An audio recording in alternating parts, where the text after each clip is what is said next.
Dear viewers, welcome to my channel. এই মুহূর্তের সবথেকে বড় খবর বা বিগ ব্রেকিং নিউজ যেটা হচ্ছে থার্ড ফেজ স্টেট কাউন্সিলিং, সেই নোটিফিকেশন কবে দেবে West Bengal board of primary education, বা তাদেরকে কাউন্সিলিং করিয়ে তারা কবে বিদ্যালয়ের মুখদর্শন করতে পারবে, এই নিয়ে তারা বিভিন্ন সময় বিভিন্নভাবে আন্দোলন করেছে, কিন্তু তাদের এই আন্দোলনে কোনো সদুত্তর মেলেনি পর্ষদের তরফ থেকে। শেষ পর্যন্ত তারা নিরুপায় হয়ে আদালতের দ্বারস্থ হয় এবং আদালতে আজকের রায়ে যেটা বলা হয় যে আগামী মাসের মধ্যেই, অর্থাৎ আগস্ট মাসের মধ্যেই এদেরকে কাউন্সিলিং করিয়ে বিদ্যালয়ে যোগদান করাতে হবে, এমনটাই নির্দেশ দিয়েছে বিচারপতি রাজাশেখর মান্তার বেঞ্চ। নিরুপায় হয়ে এই থার্ড ফেজে স্টেট কাউন্সিলিংয়ে থাকা 427 জন মতো ক্যান্ডিডেট তারা বহুবার পর্ষদের দ্বারস্থ হয়েছিল, কিন্তু পর্ষদের তরফ থেকে বিভিন্ন সময় তারা বিভিন্ন অজুহাত পেয়ে, অনেকটা ঠিক বাংলাদেশ ক্রিকেট দলের মতো, কোনো সময় তাদেরকে ভোটের অজুহাত দেখানো হয়েছে, কোনো সময় তাদেরকে বলা হয়েছে যে ওবিসি কেসটা মিটে গেলে আমরা এটা নিয়ে ভাববো। তো শেষ পর্যন্ত তারা নিরুপায়, কোনো গতি তাদের ছিল না। অবশেষে তারা আদালতের দ্বারস্থ হয়েছিল এবং আজকেই অর্থাৎ 9 জুলাই এই কেসের ছিল প্রথম হিয়ারিং এবং আজকেই এটার শেষ হিয়ারিংটাও সম্পন্ন হলো।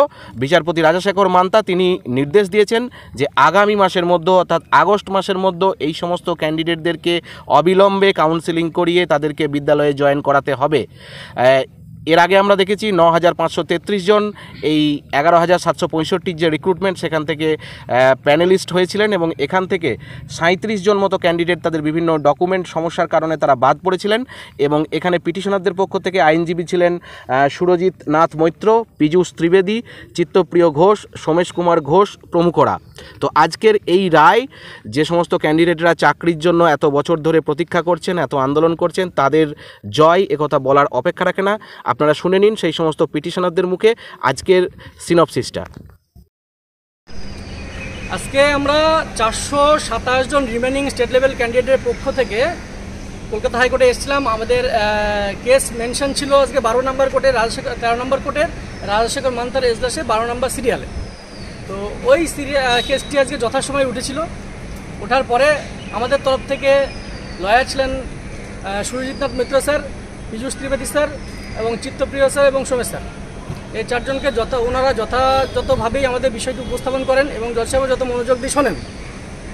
সমস্ত কিছু শোনার পরে 1 মাস টাইম দিয়েছিলেন। এই 1 মাস টাইমের মধ্যে, আগামী 1 মাসের মধ্যে যাতে করে আমাদের রিক্রুটমেন্ট প্রসেসটা, কাউন্সিলিং সহ অ্যাপয়েন্টমেন্টটা হয়, সেটার জন্য অর্ডার করেছিলেন, কিন্তু পর্ষদ সেখান থেকে আরও 2 সপ্তাহ টাইম এক্সট্রা চেয়ে নেয় যে উইদিন আগস্টের ভিতরে আমাদের এই রিক্রুটমেন্ট প্রসেসটে কাউন্সিলিং এবং অ্যাপয়েন্টমেন্ট দুটোই দিতে হবে, সেটা উনি মেনশন করেছেন। এবং যাতে করে এটা ডিলে না হয় বা কতটা কী করলো না করলো সেটা জানার জন্য আগামী 3 সেপ্টেম্বর কেসটিকে আবার উনি মেনশন করতে বলেছেন বা লিস্টেড করতে বলেছেন। এই হচ্ছে আজকের খবর। তবে খুব একটা আশাহত হওয়ার মতো জায়গা নেই, আমাদের প্রাপ্তি অনেকটাই আজকের, যা যতটুকু পেয়েছি। তবে যদি আমরা আজকে নির্দিষ্ট যোগ্য অ্যাডভোকেট প্যানেল যদি না নামাতে পারতাম তাহলে কি হতো বলা মুশকিল হতো। তবে আমরা যে সিদ্ধান্ত নিয়েছিলাম সেই সিদ্ধান্ত যে সঠিক ছিল সেটা প্রমাণিত হয়ে গেছে আজ জজ সাহেবের অর্ডারে। সবাই ভালো থাকুন। আগামী 1 থেকে 1.5 মাসের মধ্যে আমরা প্রত্যেক স্কুলে জয়েন করবো, এই আশা রাখুন। সবাই শান্তিতে থাকুন। যদি আগামীতে 3 তারিখে যদি আমাদের কোনো লয়ার দিতে হয় সেটা দেওয়া হবে, গ্রুপের পক্ষ থেকে দেওয়া হবে, এই মর্মে স্যারকে জানিয়ে দেওয়া হয়েছে। কোনো রকম কোনো সমস্যা নেই। আগামী 1.5 মাসের মধ্যে আপনারা প্রত্যেকে স্কুলে যাচ্ছেন। ভালো থাকুন, সুস্থ থাকুন। ধন্যবাদ।